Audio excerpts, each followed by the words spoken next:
This is fine. That's fine. I mean, I can break through walls. I just can't That's fine. get this. So, Mr. Incredible, do you All right. have a secret identity? Every superhero has a secret identity. I don't know a single one who doesn't. Who wants the pressure of being super all the time? Sometimes I think I just like the simple life, relax a little and raise a family. Do you ever watch this film?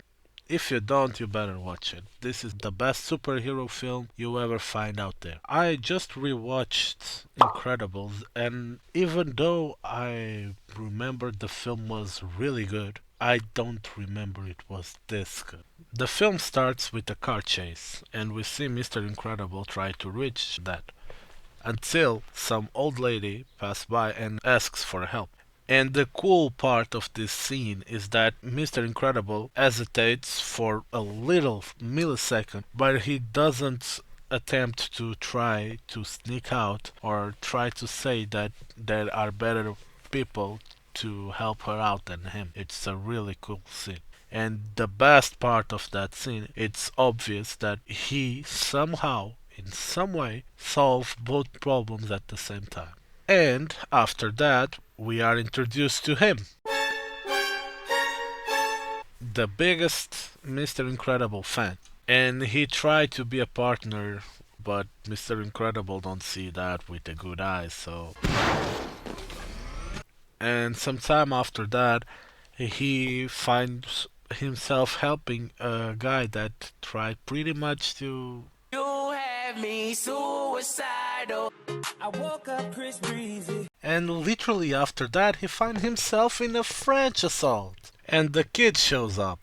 And he starts a monologue about great, you don't need to be super. Which is true. However, he takes the message on the wrong way. And it's funny to think about it because if Mr. Incredible sorts that problem and clear the message that he wants to pass to him, the outcome of the film would be different. But I'm not here to argue about those things. No one cares, and I don't either. Anyway, it's followed up by the French mime putting a bomb on the kid's cape, which leads to the bomb exploding on a train's rail, which leads by Mr. Incredible trying to save the train, not like Spider-Man, but on a better version than Invincible did. Anyhow, he finally showed up on his own wedding on time. What could have gone wrong from that time on, right? What could have gone wrong? He got sued from the person that he saved. That's when you see the reality side showed up on the film, because you can see that happening in real life.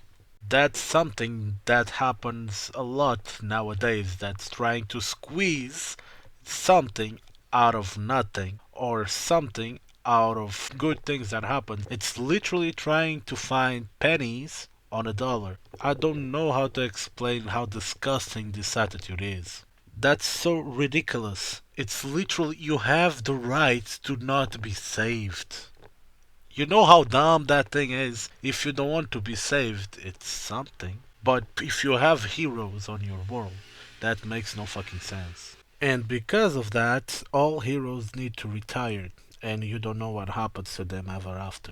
15 years later, we can see how things are for Mr. Incredible. He suffers from depression and anxiety. His boss is abusive and always tells him that what's better for the others it's not the best for the company. And his own family is struggling to find their own identity since they cannot use their powers anymore.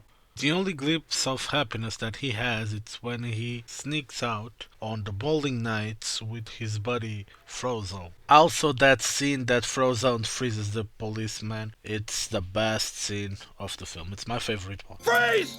I'm thirsty. I said freeze! I'm just getting a drink. All right, had your drink. Now, I want I you know, to... I know. Freeze. When he arrives at home, he starts arguing with his wife about his sneaky bowling nights. And what I love about this scene is that none of them are wrong about this. Elastic Girl point is that he's putting his own happiness in front of his family. Because this already happened before. if he gets caught, they need to move again like they did in the past. You can see from the first scene when she calls him and she just said that they finish emptying all the boxes, and you can see that already happens a lot of times before. And she's just afraid of losing what they accomplished so far. And what Bob's saying is that what they accomplish is meaningless if they are not who they really are. And society prefers to create new ways to praise mediocrity instead of praising people who's being true with themselves. You can just see how both are correct on the points that they made. None of them are wrong, but both problems have different solutions. In the next day, he was called to the manager office. And this is one of my favorite aspects about this conversation and this scene in particular. The manager is not wrong. Bob's point is that if we saw anyone in need, any person in need for help, we should help. But what Elena and his manager is trying to say is that you need to care more for your people. You need to care more for people that you love. Because trying to help people that might need your help, you might jeopardy the people that you like. And life, it's all about priorities, and you need to prioritize the people that you like the most. However, that don't justify how he reacted after we saw that guy get robbed. He starts abusing his power like most people do, and he lost all credibility that he has on his argument. And we were presented to one of the most satisfying scenes.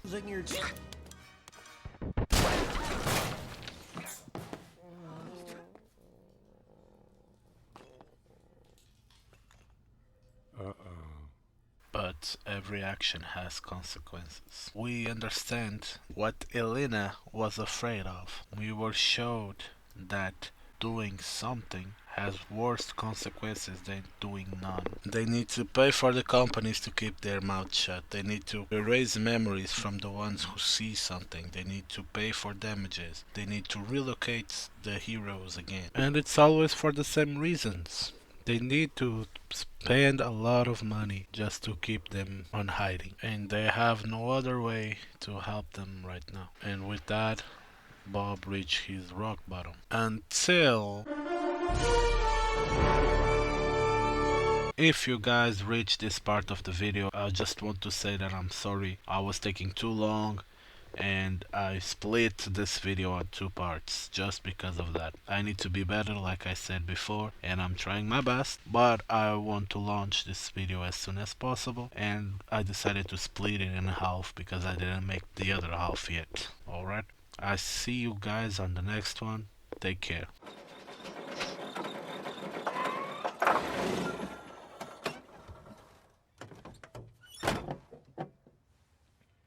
Well, what are you waiting for? I don't know. Something amazing, I guess.